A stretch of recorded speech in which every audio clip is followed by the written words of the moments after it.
discussão. O governador de São Paulo reagiu depois de ser criticado pelo ministro Fernando Haddad. O repórter Matheus Dias traz as informações. Tarcísio de Freitas cobrou, inclusive, mais responsabilidade fiscal do Planalto. É isso? Bem-vindo, boa noite.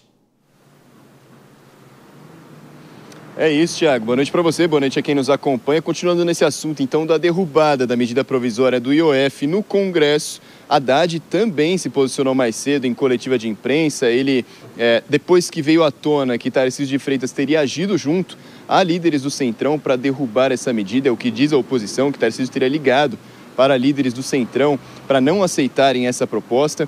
A Haddad disse em coletiva de imprensa que, de uma forma até afrontosa, apimentando ali a rivalidade entre eles, de que isto é um problema, isso é uma forma do governador de São Paulo ir contra as decisões do governo federal, mas afirmou que o estado de São Paulo não será prejudicado por essa decisão. Então, mesmo com a notícia de que o governador do estado agiu, na minha opinião, em detrimento dos interesses nacionais, para proteger a Faria Lima, nós não vamos prejudicar o estado de São Paulo. Nós vamos agir para atender os anseios dos paulistas da mesma maneira que fizemos até aqui.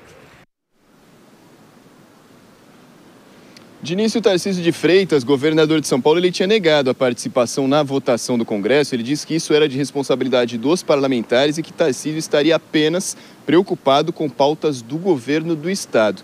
Só que ontem, Sóstenes Cavalcante, líder do PL na Câmara, ele agradeceu publicamente ao governador de São Paulo, dizendo que o papel de Tarcísio foi de extrema importância para a derrubada dessa proposta, que para a oposição era algo essencial a ser feito. Centrão e a direita se uniram nessa proposta. Tarcísio, então, depois dessa revelação, ele também se posicionou nas redes sociais, postou um vídeo também respondendo ao ministro Fernando Haddad. Ele disse também, apontou que isso é um problema do governo federal e soltou aquela frase que Tarcísio tem dito bastante nos congressos públicos, nas falas em que ele diz ao público, uma frase que tem tido até um tom de campanha, quem sabe presidencial, né, Thiago? Ele fala que o brasileiro não aguenta mais as taxações e não aguenta mais impostos.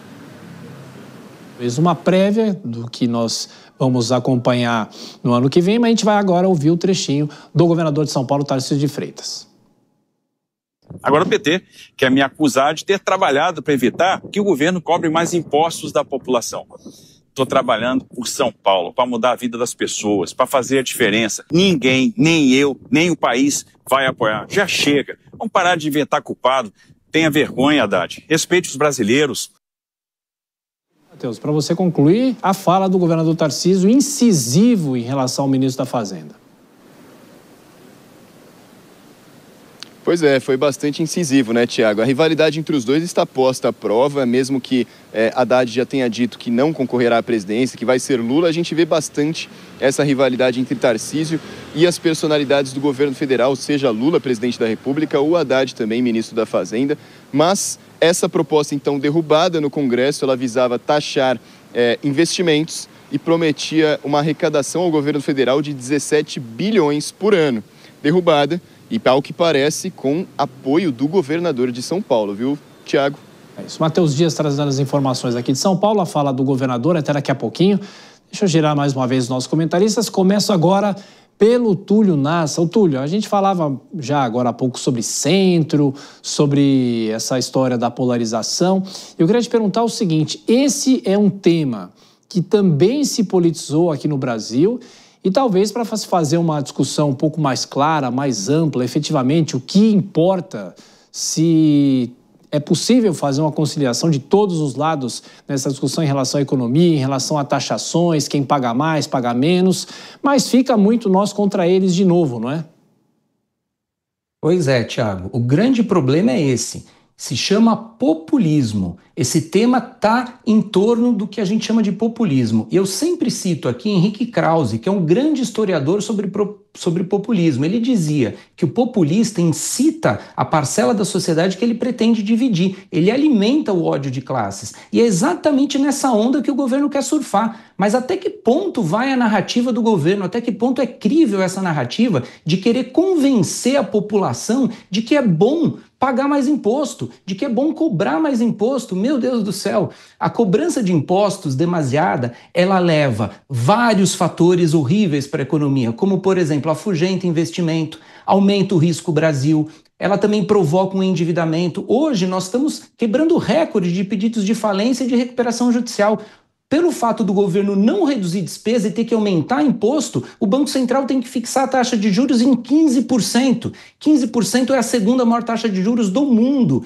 Por essas e por outras, não é possível que essa narrativa vá prosperar. Eu quero lembrar aí ao governo federal que essa narrativa já foi usada aí há mais de 200 anos atrás, na época da Inconfidência Mineira, que se chamou, inclusive, os impostos ali cobrados pela coroa de quinto dos infernos. É daí que vem essa expressão. E quem saiu herói naquela época não foi o governo, foi Tiradentes, aquele que não queria os impostos. Então, abre o olho, governo federal. Essa narrativa não vai colar. Agora, do ponto de vista da opinião pública, né, da população brasileira, uma população, no caso, que vai ser beneficiada agora com essa isenção do imposto de renda, e entra essa discussão, porque o governo insiste nesse tema, não é, Deise? Dizendo que os mais ricos, 1%, que vão pagar a conta do restante, de quem seria beneficiada se essa medida provisória passasse. Tiago, a gente consegue entender o fato de alguns números nas pesquisas terem subido. A gente tem que lembrar que a popularidade do presidente Lula ela tem subido constantemente, não é uma subida ascendente, mas ela é constante. E isso indica que a comunicação do governo ela tem funcionado, né? E essa questão que o Haddad está falando, de MP dos bilionários, isso pode colar, assim, juntando essas outras notícias positivas que o governo vem acumulando em relação à isenção do imposto de renda, o veto no número de deputados na Câmara, que obviamente iria pegar nas assembleias legislativas, isso pode funcionar. Obviamente a gente sempre fala aqui, né, é uma fotografia de momento, mas que o governo acaba surfando muito bem. Agora, eu queria chamar a atenção aqui para um fato que já não é a primeira vez, acho que é a segunda ou terceira vez que a gente vê esse embate entre o Tarcísio e o Haddad. E aí eu fico me perguntando se isso não poderia já ser uma dobradinha para 2026. Adoro que tem as informações de 2026, aí as informações de bastidores, porque eles estão se atacando muito, né? E a gente sabe ali que tudo pode mudar. Mas, enfim, eu gostaria de ver isso já para o ano que vem.